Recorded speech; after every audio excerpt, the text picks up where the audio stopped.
5월은 종합소득세 신고 달이죠. 대상자의 경우는 이제 6월 2일까지 신고를 해야 하는데요. 신고 마감일까지 얼마 남지 않은 지금이라도 또 신고를 해야 하는 분들을 위해서 꼭 챙겨야 할 것들부터 유의사항까지 짚어보도록 하겠습니다.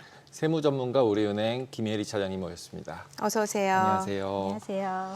앞서 말씀드렸듯이 5월 이제 종합소득세 신고의 달인데 이제 6월 2일까지잖아요. 그러면 성실신고 확인서 제출. 자, 그다음에 6월 30일까지 내야 되고 이런 것들이 네. 의외로 복잡하더라고요. 네, 맞습니다. 그래서 그 부분을 한번 쭉 설명을 한번 네, 해주시죠. 제가 쉽게 설명을 해드리겠습니다.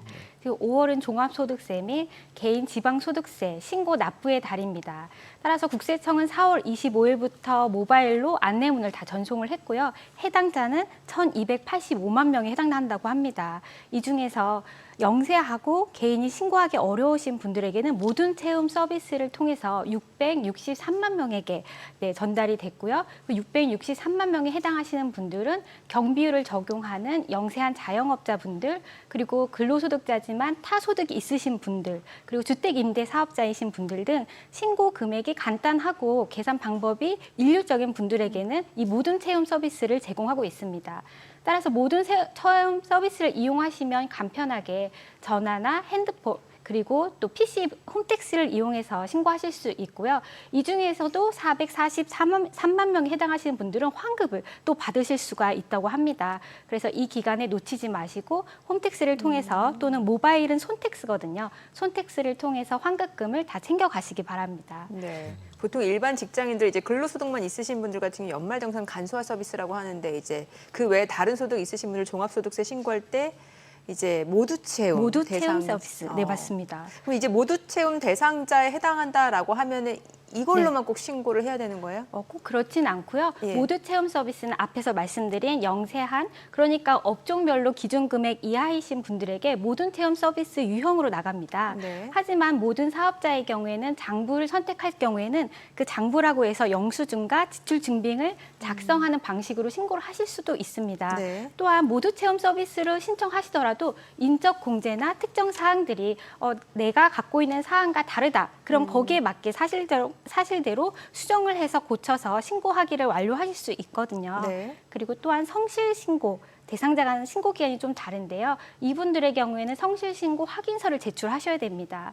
수익 금액이 이분들은 모든 채움 서비스 대상자 외에 업종별로 금액이 높습니다. 예를 들어 5억 이상, 15억 이상 이런 업종 기준이 있거든요. 그 기준 이상에 해당하시는 분들은 세무사나 회계사, 세무법인, 회계법인 등을 통해서 성실신고 확인서를 제출해야 되기 때문에 그 신고 기간은 5월 1일부터 6월 30일까지로 한 달 더 연장이 되어 있는 상태입니다. 그럼 결국 세무사에게 요청을 해라. 맞습니다. 이건 거죠. 결국 네, 혼자 할 수 그렇죠. 없다. 네. 혼자 할 수 있는 사람들은 모든 채움 공제 이거 한 가지를 맞습니다. 가지고 그냥 클릭해서 그렇죠. 넘어가서 그냥 해라. 네, 이게 맞습니다. 결론인데 그걸 못 받은 사람은 세무사한테 가야 되는 맞아요. 거네요. 금액 기준이 크신 분들은 네. 이제 그 세무사를 통해서 검증을 한번 받고 신고를 하도록 하고 있습니다. 그러면 그거 자체를 아까 말씀하신 것처럼 국세청에서 알아서 그 메일을 보내준 사람은 이걸로 네. 해도 되고 네. 그다음에 이걸 받지 못한 사람은 나는 이게 아닌가 보다. 그러니 난 세무사에게 가야겠다. 네. 이렇게 결정을 하면 되는 건가요? 성실신고 대상자들도 성실신고 대상자라고 유형이 있습니다. 그 이외에 이제 중간에 계신 분들은 일반 종합소득세 신고하기로 들어가셔서 홈택스에서도 신고를 하실 수가 있습니다. 근데 너무 복잡하잖아요, 솔직히. 맞습니다. 그래서 결국은 그리고 좀 이제 궁금한 게 그 모든 체험대로 클릭한 게 세금을 조금 내는 건지 네. 아니면 세무사님을 이제 통해서 하는 게 조금 내는 건지가 굉장히 궁금하고 그러면 세무사님께 네. 여쭤보면 네가 혼자 하는 것보다는 나랑 하면 적어진다. 맞습니다. 이렇게 얘기를 하는데 그게 맞는 건가요? 무조건 줄어드나요? 네, 그 부분이 궁금하실 텐데요. 일반적으로 모든 체험 서비스로 안내를 받으신 분들은 그 단순 경비율이라고 해서 그 경비율이 높습니다. 상대적으로 업종별로 살펴보면은 도소매업의 경우에는 6천만 원 이하. 그리고 음식점의 경우에는 3,600만 원 이하 이렇게 또 나눠져 있거든요. 그래서 이 금액이 낮으신 분들은 단순 경비를 이용해서 하시면 환급률이 높습니다. 또한 프리랜서라고 해서 우리가 뭐 배달하시거나 아니면은 대리 운전하시거나 간병인 하시는 분들도 사업소득에 해당되시거든요. 사업자 등록을 되지 않았지만 개인의 인적으로 인해서 계속 반복적으로 수익이 발생하시는 분들을 인적 용역자라고 하는데요. 이분들에게는 우리가 지급할 때 3.3% 원천 징수를 하고 지급을 합니다. 그래서 이분들의 경우에는 보수를 받을 때 이미 3.3%가 그 받는 금액 총액에서 제외가 되어 있거든요.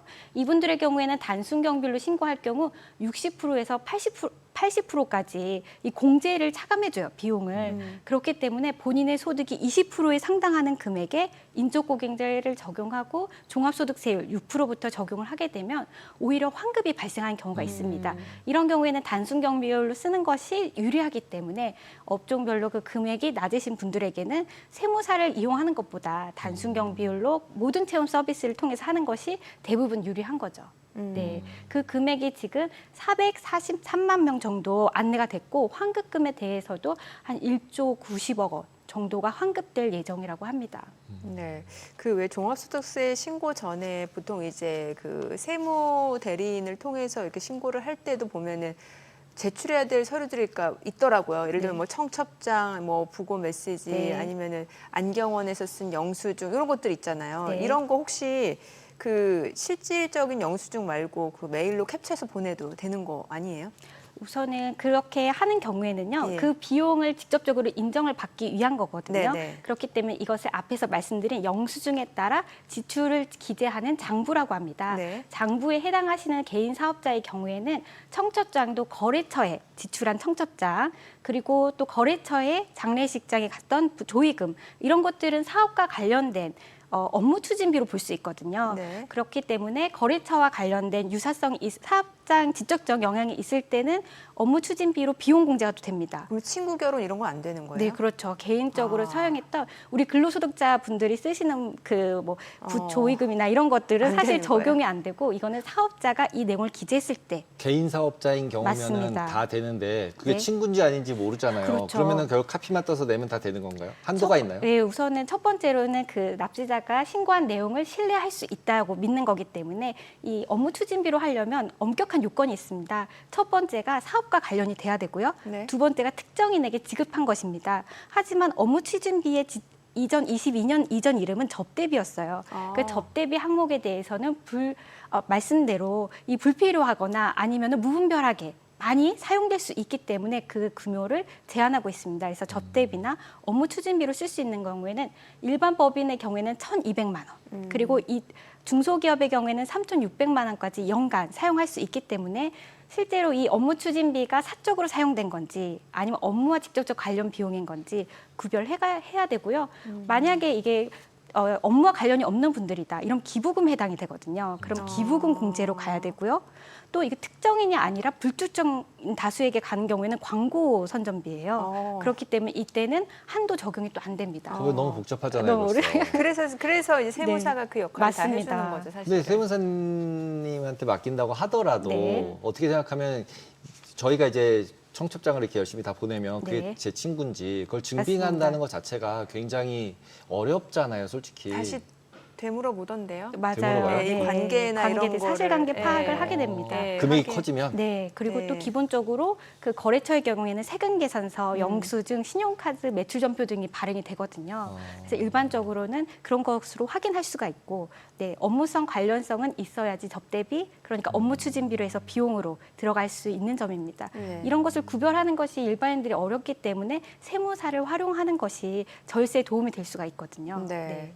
그리고 왜 근로소득 있더라도 요즘에 또 그 엔잡러라고 해서 네. 부업으로 또 개인 사업하시는 분들 있잖아요. 그런 분들은 굳이 직장 통해서 연말정산 안 하고 5월 달에 종합소득세 한 번에 신고하는 경우도 많고 또 아니면 연말정산 때 했더라도 그때 뭔가 좀 누락되거나 한 부분이 있으면 다시 한 번 또 해도 되고 그런 거 아니에요? 맞습니다. 예. 이런 경우에는 요즘에 그 엔잡러이신 분들이 사실 많습니다. 예. 그래서 근로자이면서도 사업소득, 특히 그렇죠. 임대소득이 있을 수 있고요.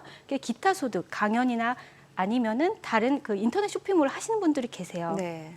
이런 분들에게는 필수적으로 5월에 종합소득세 신고를 하셔야 되고요. 혹시 누락된 경우에는 가산세가 또 부과가 됩니다. 그래서 이전에 연말정산을 하셨더라도 기존 다 소득과 합산을 해서 신고를 하지 않으면 과소신고에 대한 가산세 문제가 있고요. 납부지연에 대한 가산세 1년에 0.8%까지도 가능하거든요. 그렇기 때문에 8.03%까지도 납부지연 가산세가 부과될 수 있기 때문에 타소득이 있다면 합산해서 신고를 하셔야 됩니다. 실제로 종합소득세 신고 안내문을 받지 않았더라도 본인이 타소득이 있다면 그 부분을 신고를 하셔야 되거든요. 국세청에서 안내문을 받지 않았기 때문에 나는 해당이 안 된다. 이것이 면책 사항이 되지가 않습니다. 또 하나 더 말씀드리면 금융소득에 같은 경우에도 국세청에서는 5월 달에 한시적으로 금융소득 2천만 원 초과하시는 분들은 그 화면에서 조회할 수가 있습니다. 하지만 이 부분도 국세청에도 안내 문구가 있거든요. 본인이 비상장 주식으로부터 배당을 받거나 이 원천징수 내역에 나오지 않은 타액 배당 소득이라든지 누락된 게 있다면 신고를 해야 되고 중복 신고된 거 그리고 또 종합소득세 신고가 됐는데도 원천징수가 됐는데도 빠진 부분이 이번에 발견이 됐었거든요. 그래서 금융기관에서 전송을 하더라도 지금 명세서 제출이 오류가 날 수 있기 때문에 개인이 그 부분을 한 번 더 명세서를 보러 확인하시고 소득세랑 근로소득이 있다면 합산해서 신고하시는 것을 안내문에 나와 있습니다. 안내문에 나와 있지만 너무 어려운 것 같아요. 거기다가 이제 미국 주식을 해서 수익이 뭐 200만 원 이상 나면은 네. 또 그것도 신고해야 되고 맞습니다. 또 선물 옵션에서 파생 상품하면 그건 또 따로 신고하라 그러고 그다음에 근데 어떻게 생각하면 국세청 사이트에 들어가면 그런 게 다 나오잖아요. 네. 근데 그걸 다 모아서 그냥 지금 연말정산 하듯이 네. 이게 다 모아서 그냥 해주면 안 되나요, 국세청에서? 사실 국세청이 고지를 하는 것을 원하시는 분도 있어요. 알아서 그냥 고지서를 보내주면 우리가 그냥 신고하면 될 텐데. 하지만 국세청이 그렇게 되면 더 방대한 자료를 수집해야 됩니다.